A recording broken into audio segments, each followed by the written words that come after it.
Hi, my name is Frank White and welcome to another episode of Photography Tips and Reviews. In today's episode, I am going to talk about rules of composition. Now, usually I talk about gear and I do occasionally give some photography tips. Often as new photographers, rules of composition can be easily overlooked. We tend to just want to go out there, compose our picture the way we think it ought to look, which is, I'm still advocating that you do that, and just go ahead and make the picture without any thought to what rules actually make pictures more pleasing. So I'm going to go over quickly 7 rules of composition that will help you make stronger images. So the first rule that I want to touch on is the rule of thirds. The rule of thirds states that you should divide your image in sections. If you think of the hash sign or the tic-tac-toe signs, then if you have your subject at any of the intersecting lines, then that tends to make stronger images. So here's an example of using the rule of thirds. I'm not going to spend a lot of time on the rule of thirds because there's so much information out there. Just type in rule of thirds and you'll be inundated with information regarding that rule. The next rule that I want to talk about is leading lines. Now, leading lines are simply elements in your photograph that leads the viewer through your image. Leading lines tend to work best when they start from the corner of your image, either the lower left corner or the lower right corner. But either way, there's no hard and fast rule about the rule of leading lines. So here's just a quick image of an idea to kind of give you a visual image of what leading lines would look like. Now, generally speaking, I think pictures tend to come out stronger if if the leading lines lead up to some sort of payoff, but that's not always the case. Okay, and another rule is framing, or the rule of framing.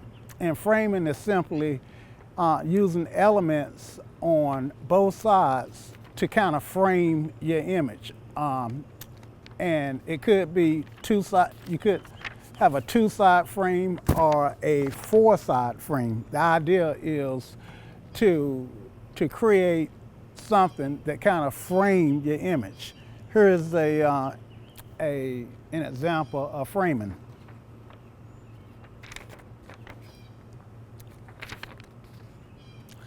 A fourth rule of composition is called symmetry. Now, symmetry is using 2 similar elements to give your photo a sense of equal balance. And we see symmetry all the time. Symmetry is often said to denote strength. When you think of an important building, then you see those columns that create symmetry. If you think of important people, then you see things that create symmetry. A 5th rule of composition would be balance. Now, balance is similar to symmetry, except for you can create balance without having 2 similar items. You just need to have one item to balance an existing item, or vice versa. Here's an example of balance. And now, 6th rule of composition is repeating patterns. And repeating patterns help because it helps us make sense of chaos. By nature, humans do not like chaos. When we see something that's chaotic, then that tends we tend to look at it as distracting. So if we find something or create something with repeating patterns, then we tend to find beauty in that. Here's an example of repeating patterns, or the rule of repeating patterns.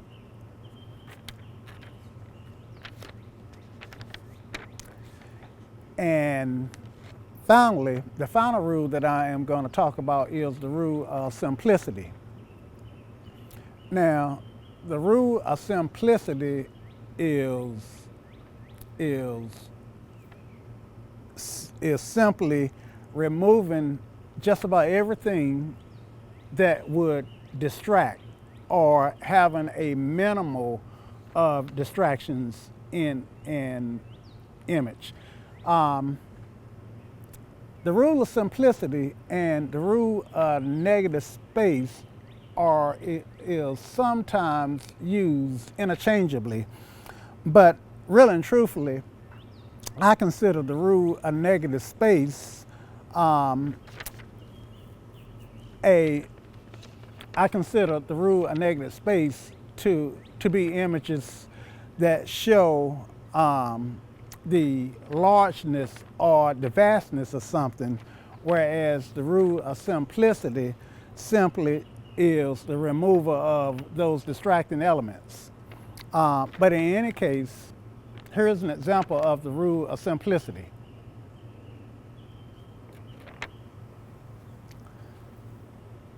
So I think it's a good idea is if you become familiar with the rules of composition, you don't have to commit them to memory. We tend to use these rules generally, sometimes, whether or not we are conscious that we're using them, but it helps to be able to be consistent with your composition if you know those rules and also know when to break those rules. Sometimes one of the best examples of breaking, say, the rule of thirds is when the subject is so interesting that to put that subject dead center, regardless of any other rules, makes sense, because that subject is just so awesome that it just draw you in. Now, you know, that's an example of breaking that rule. Photojournalists often use the rule of impact, the rule of having something that's so impactful that in effect become the rule. That in effect become the rule, and all the other rules are broken. So anyway, I hope I've been able to give you some really good information about the rules of composition. If you feel like you've gotten something out of this video and you like it, go ahead and give me a thumbs up. I kind of use that as my barometer to determine how well I'm presenting this content and whether or not whether or not you find this content useful. If you haven't subscribed yet, go ahead and hit that subscribe button. That way you might get informed about future videos that I release. And if you want to make sure that you get informed about future videos that I release, go into your YouTube settings and tell YouTube that you want to receive a notification for every video that I release. And finally, if you have any questions or comments, leave them below. I read them all, and I really do thank you for watching this video. Now, if you're going to shoot anybody today, shoot them with a Canon or a camera of your choice, and in the immortal words of Ansel Adams, great pictures are not taken, they're created.